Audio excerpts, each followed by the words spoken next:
जय श्री कृष्णा। आज मैं आपको भगवती तुलसी की कथा सुनाने जा रही हूँ, तो कथा पूरी सुनिएगा।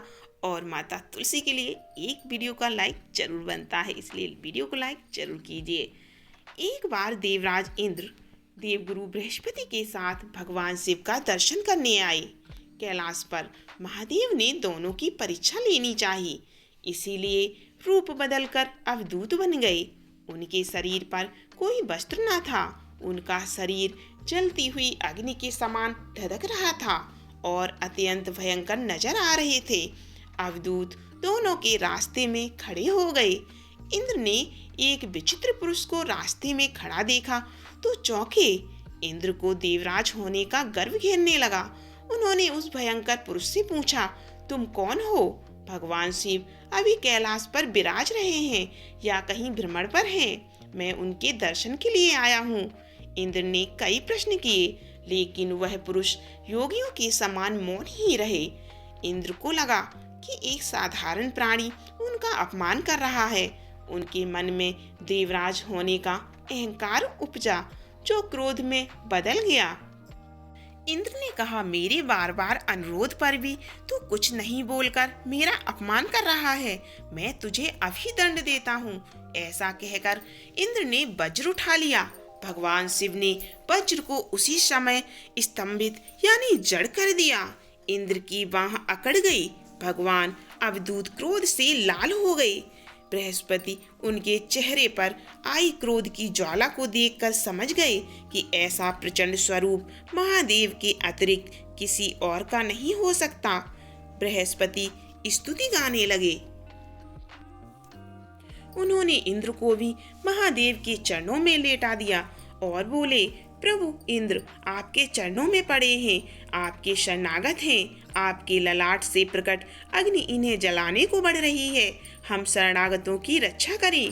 बृहस्पति ने विनती की, प्रभु भक्तों पर आपकी सदा कृपा बरसती है।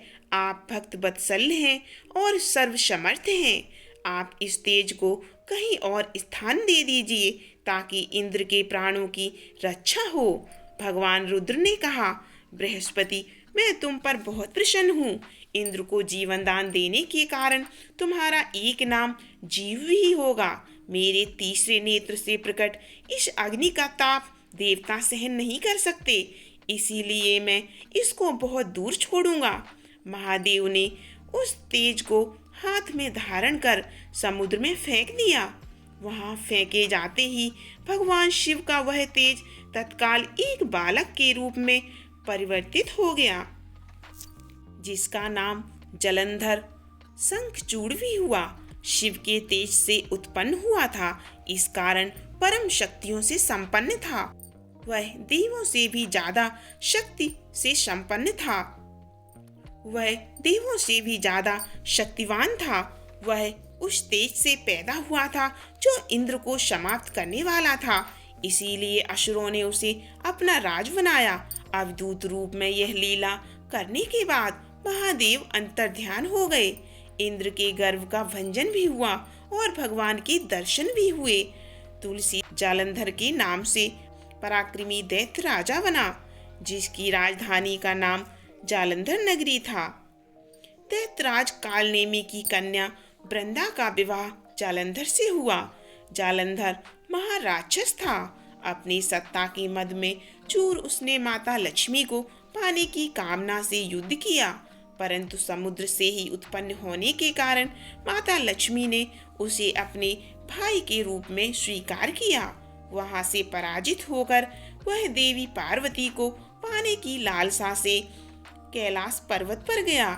भगवान देवाधिदेव शिव का ही रूप धरकर माता पार्वती के समीप गया, परंतु माँ ने अपने योग बल से उसे तुरंत पहचान लिया और वहां से अंतर्ध्यान हो गई। देवी पार्वती ने क्रुद्ध होकर सारा वृत्तांत भगवान विष्णु को सुनाया। जालंधर की पत्नी वृंदा अत्यंत पतिव्रता स्त्री थी। उसी के पतिव्रत धर्म की शक्ति से जालंधर ना तो मारा जाता था और ना ही पराजित होता था।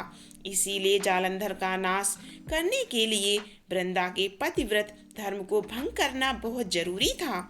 इसी कारण भगवान विष्णु ऋषि का वेश धारण कर वन में जा पहुँचे, जहाँ वृंदा अकेली भ्रमण कर रही थी। भगवान के साथ दो मायावी राक्षस भी थे, जिन्हें देखकर वृंदा भयभीत हो गई।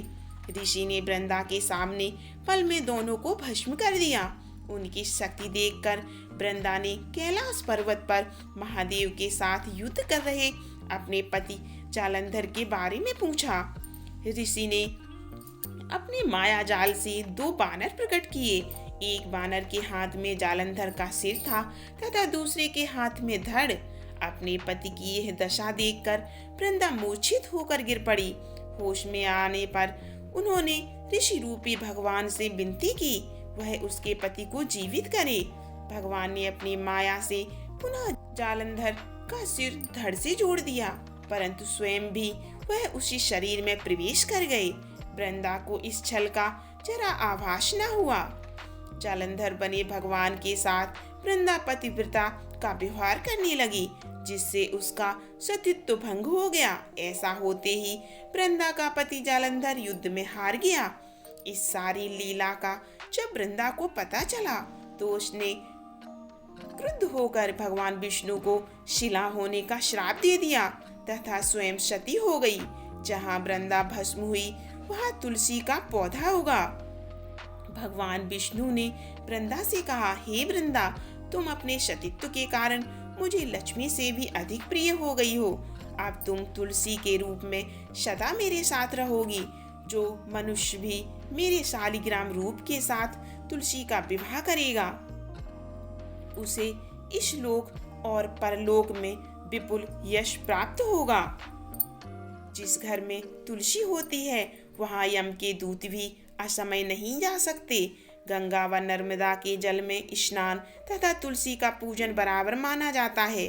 चाहे मनुष्य कितना भी पापी क्यों न हो, मृत्यु के समय जिसके प्राण मंजरी रहित तुलसी और गंगा जल मुख में रखकर निकल जाते हैं, वह पापों से मुक्त होकर वैकुंठ धाम को प्राप्त होता है। जो मनुष्य तुलसी व आंवलों की छाया में अपने पितरों का श्राद्ध करता है, उसके पितर मोक्ष को प्राप्त होते हैं। उसी दैत्य जालंधर की यह भूमि जालंधर नाम से विख्यात है। तो ये थी माँ तुलसी की कहानी। फिर मिलते हैं अगली एक और कहानी में।